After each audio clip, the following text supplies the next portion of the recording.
चौका है, क्योंकि हमने देखे दो धारी तलवार दोनों तरफ से धार होती है जिसको वो उससे भी चौका होता है। और जीव और आत्मा को, जीव और आत्मा को और गांठ गांठ और गुदे गुदे को अलग करके आर पार छेदता है। इसका मतलब है जीवधारी जीवित वचन है और वो तलवार के समान हमारे जीवन में क्या करता है, कार्य करता है। एक वचन कहता है मत डर, मैं तेरे संग को जरूर वक्ता, मैं तेरा परमेश्वर, मैं तुझे दूर करूंगा, अपने न्याय संभाले रखूंगा।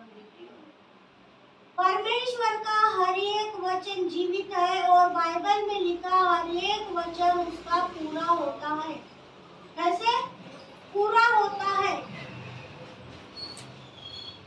हर समस्या के लिए परमेश्वर ने हमें क्या दिया है, वचन दिया है। वचन अगर बोलकर हम प्रार्थना करते हैं, वचन बोलकर हम मांगते हैं, वचन बोलकर हम क्लेम करते हैं परमेश्वर से। मैं बहुत से बार आपको बोली हूँ कि वचन मतलब परमेश्वर ने हमें देने का वादा किया है। ऐसे देने का वादा किया है। जिस प्रकार हमारे छोटे बच्चे होते हैं, कोई चीज लेके मांगते हैं हमको, है कि नहीं? तो हम क्या बोलते हैं, समय में अगर हमारे पास बैलेंस नहीं रहा, समय पे हमारे पास उतना पर्याप्त पैसा नहीं रहा, तो अपन बच्चे को क्या बोलते हैं, कल लेके दूंगा, परसों लेके दूंगा। अगर कल बोले तो बच्चा क्या करेगा, कल अपने को टच करेगा और क्या बोलेगा, हमारे बोले हुए शब्दों को वो याद दिलाएगा कि पापा अपने देने का वादा किया। अगर कल का दिन दिया अपन ने, कल भी नहीं दिए तो परसों अपने को याद दिलाए। हम जब तक नहीं उसको देंगे तब तक वो क्या करेगा, हमको याद दिलाते रहेगा। उसी प्रकार परमेश्वर भी हमारा पिता है और उसने हमें अधिकार दिया है। क्या दिया है? अधिकार दिया है और बार बार परमेश्वर को याद दिलाते हुए हम पापा से जिद कर सकते हैं, पापा से हम मांग सकते हैं कि पापा जी आपने ये बोला है, देने का बोला है। परमेश्वर कहता है बेटा तू मुझसे प्रार्थना कर और मैं तुझे बड़ी बड़ी कठिन बातें समझाऊंगा। तो पिता मुझे ज्ञान दे, तेरा वचन ऐसा कहता है, मैं निर्बुद्धि कैसे रहूं, तेरे वचन का ज्ञान दे, मुझे बुद्धि दे, मैं तेरा वचन औरों को भी बता सकूं हर एक चीज के लिए। इसके लिए हमें बाइबल वाचन बहुत जरूरी है, बाइबल की पढ़ाई बहुत जरूरी है। वचन हमको याद रहना चाहिए कि किस वक्त कौन से वचन का इस्तेमाल हमें करना है।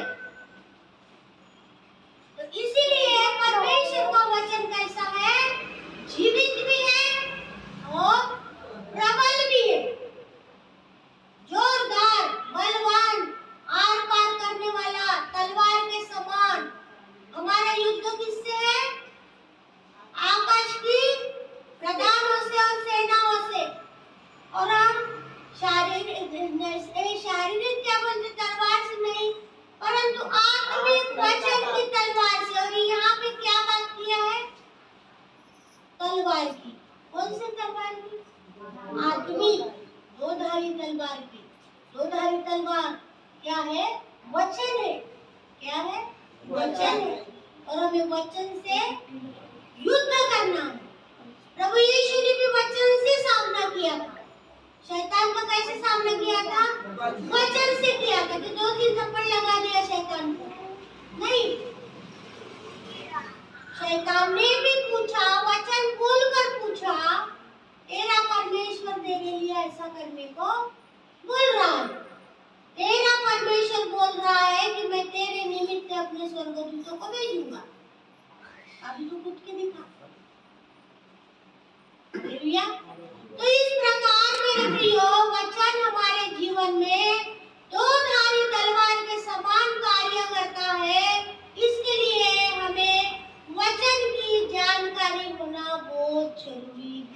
वचन आपके पास नहीं, आपके पास तलवार नहीं, आपके पास हथियार नहीं, आप कुछ भी नहीं कर सकते, शैतान से लड़ाई नहीं कर सकते, शैतान का सामना नहीं कर सकते। हालेलुया। तो आइए हम थोड़ा भजन संहिता 1 या 9 को भी थोड़ा पढ़ेंगे फटाफट।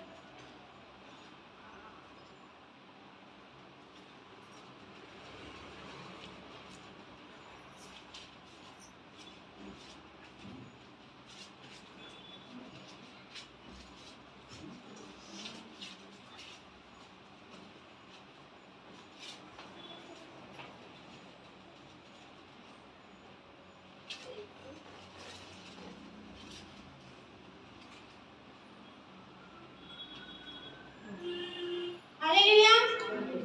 तो पहला वचन मैं आपके लिए पढ़ रही मेरे प्रियो, कि जो वचन का ज्ञान रखता है, जो वचन से प्रीति रखता है, वचन से प्रीति रखना मतलब परमेश्वर से प्रीति रखना।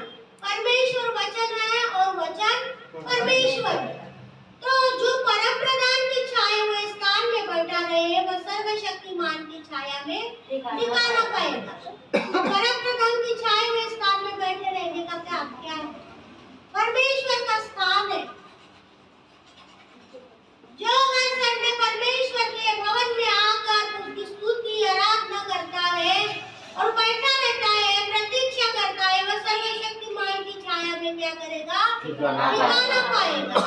मैं यहोवा के विषय कहता हूँ, दाऊद कहता है, भजन का लिखने वाला बोलता है कि मैं यहोवा के विषय कहूँगा कि वह मेरा शरणस्थान और गढ़ है, वह मेरा परमेश्वर, और मैं उस पर भरोसा रखूंगा। हर बात के लिए परमेश्वर पर हमें क्या करना है?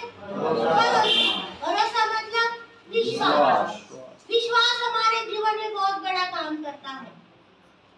हमें कभी भी परमेश्वर से प्रार्थना करके मांग कर हमें संदेह नहीं करना है कि होगा कि नहीं होगा, मिलेगा कि नहीं मिलेगा, ऐसा मैं कर पाऊंगा कि नहीं कर पाऊंगा। ये क्या है बातें? अनर्थक है, निरर्थक है। और विश्वास में ऐसी बातें निरर्थक नहीं होता है। जब हम विश्वास करते हैं तो विश्वास हमारे जीवन में आज नहीं, कल नहीं, परसों नहीं, पर विश्वास हमारे जीवन में काम करता है। विश्वास आशा की वस्तु का निश्चय और अनदेखी वस्तुओं का प्रमाण है। जिस वस्तुओं को हम देखते भी नहीं, जिस वस्तुओं को हमने कभी देखा भी नहीं, अगर हम वस्तु पर विश्वास करते हैं तो वो चीज अनदेखी वस्तुओं पर का प्रमाण दिखाता है आशा करने वालों को। ठीक है। तो दूसरा वचन कहता है, वह तो तुझे बहेली के जाल से और महामारी से बचाएगा। अब बहेली के जाल मतलब असंख्य कल्पनाएं।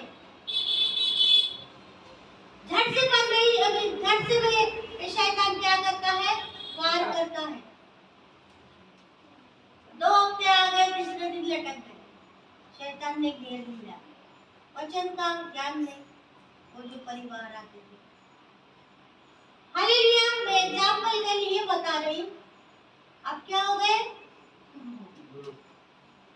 तो इस प्रकार अगर हम कच्चे रहते हैं, वचन में हम झूठ नहीं रहते हैं, वचन के ऊपर हमें विश्वास नहीं रहता है, वहाँ तुझे बहेली के जाल से और महामारी से बचाएगा। परमेश्वर हमारे पास बचाता है।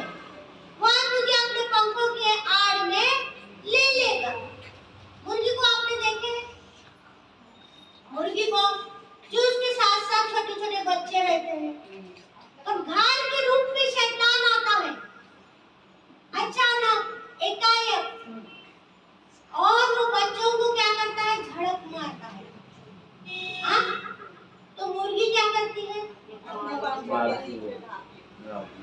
अपने पंखों के नीचे उनको छुपा लेती है, ढांप लेती है। उसी प्रकार शैतान से बचाव करने के लिए परमेश्वर भी हमें अपने पंखों के आड़ में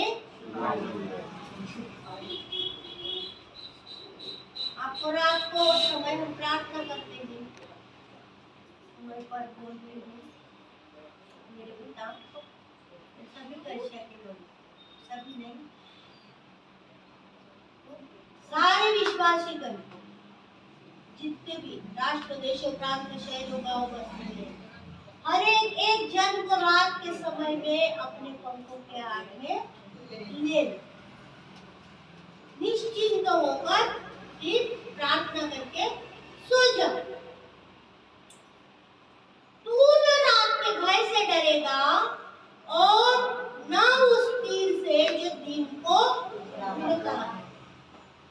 तू रात के भी भय से नहीं डरेगा और जो उस तीर से जो दिन को उड़ता है, ना उस मरी से जो अंधेरे में फैलती है और न उस महारोग से जो दिन दोपहरी में उजाड़ता है।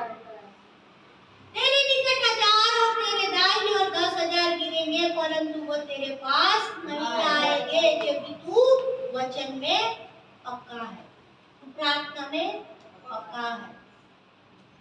वचन पढ़ता भी है, उसको अमल भी लाता है, और तू अपने परमेश्वर पर क्या करता है? भरोसा करता है, अपने परमेश्वर पर विश्वास करता है, तो कोई तुझे छू नहीं सकेगा। परंतु तू अपनी आंखों से दृष्टि करेगा और अपने दुष्ट के अंत को देखेगा। अब परमेश्वर ऐसा क्यों बोल रहा है? क्योंकि संसार में विरोधी हमारे बहुत कुछ होते हैं, है ना? जलन रखने वाले, जलने वाले, डाह करने वाले, द्वेष करने वाले, जो हमारे विरोध, हमारा अच्छा कोई कभी कभी देख नहीं पाते हैं। अब कभी कभी हमारे भावना आता है कि अरे वो तो मैं उसको उधार मांगा था, उसने ले लिया तो मैं क्यों दूं? ऐसा कभी हमारे भी मन में आता है।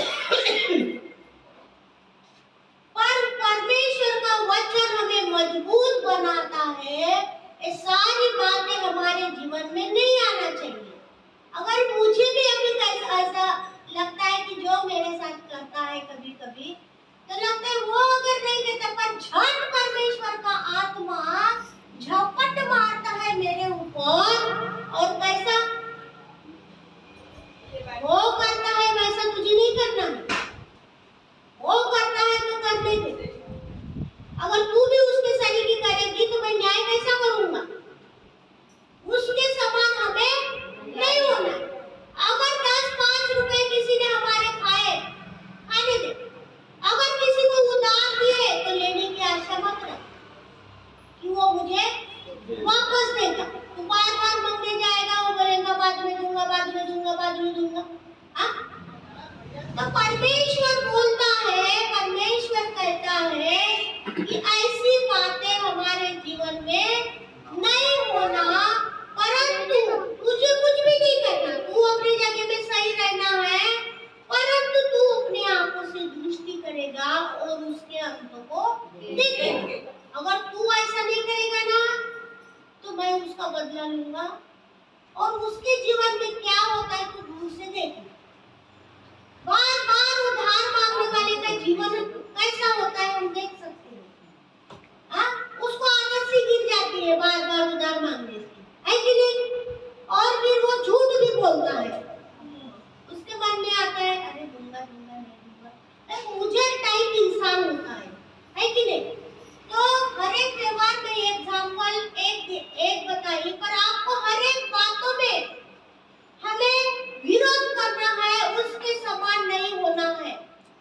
हम कर भैया उनके समान हमें नहीं होना है। वो गाली देता है तो हम भी गाली एक आध बार दे तो क्या हुआ? ऐसा हमारे जीवन में नहीं होना है। ये परमेश्वर की बात है, हमारे जीवन में आना चाहिए और ये भी एक शक्ति प्रदान होती है। एक भी ये आत्मा हमारे अंदर कार्य करता है, नहीं तो वो जलन करता है तो हम भी जलन करे, उसने जो गाली दिया तो मैं नहीं बोलूं। एक आवाज सी निकलती है और बुझाने का काम परमेश्वर करता है, वो शांति आपके जीवन में आती है। एक ये भी क्या है? परमेश्वर की ओर से दान है, शांति है, धीरज है, आत्मा के फल, शांति, धीरज है कि नहीं? तो ये भी अपने शरीर में सहन शक्ति रहना भी बहुत बड़ी बात है। सहन शक्ति हर एक के दिलों में नहीं रहते, झट कर निकल जाता है, झट मुंह जोर से बोलने के। हमारे जीवन में ऐसी बातें नहीं होना चाहिए।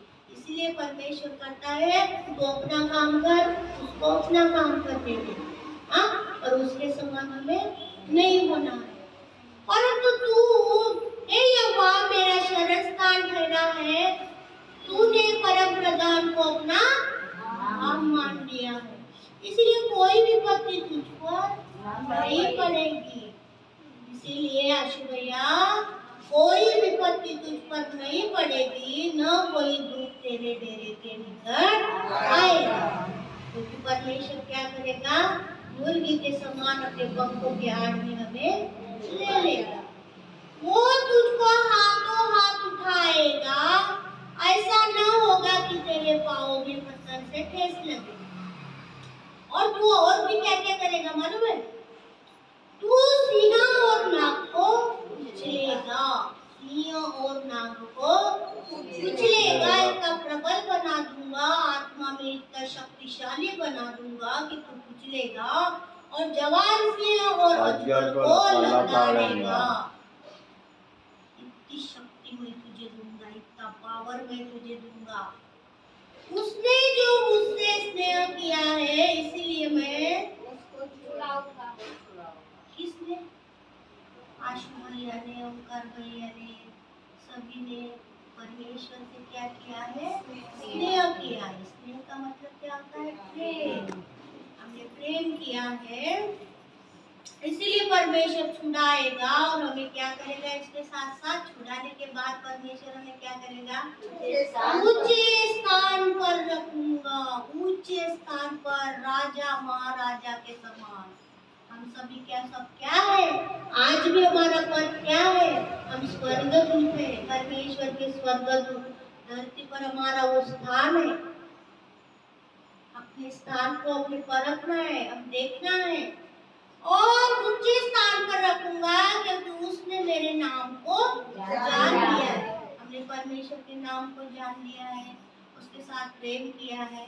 जब जब मुझको पुकारे, जब जब हम उसको पुकारे, तब मैं सुनूंगा और संकट में उसके मैं संग रहूंगा, संग संग रहूंगा। मैं उसको क्या करूंगा? दीर्घ आयु से तृप्त करूंगा। दीर्घ आयु से आप मांग लो, जितने उम्र होना आपको अभी से प्रार्थना करके शुरू कर दो। 200 साल, 300 साल, क्योंकि बाइबल में 1000 साल का आयु दिया था परमेश्वर ने, लोग जीकर मरे। पढ़ना जरा। मैं उसको दीर्घायु से तृप्त करूंगा और किए हुए उद्धार का दर्शन दिखाऊंगा। उद्धार का दर्शन दिखाऊंगा मतलब आपको एक दिन जरूर परमेश्वर उद्धार का दर्शन दिखाएगा कि आपका नाम जीवन के पुस्तक में लिखा है कि नहीं, और उद्धार का मैं दर्शन दिखाऊंगा। तो परमेश्वर का वचन कैसा है? दोधारी तलवार, जीवित और प्रबल, जीवित और प्रबल। परमेश्वर इस वचन पर हम सबको आशीष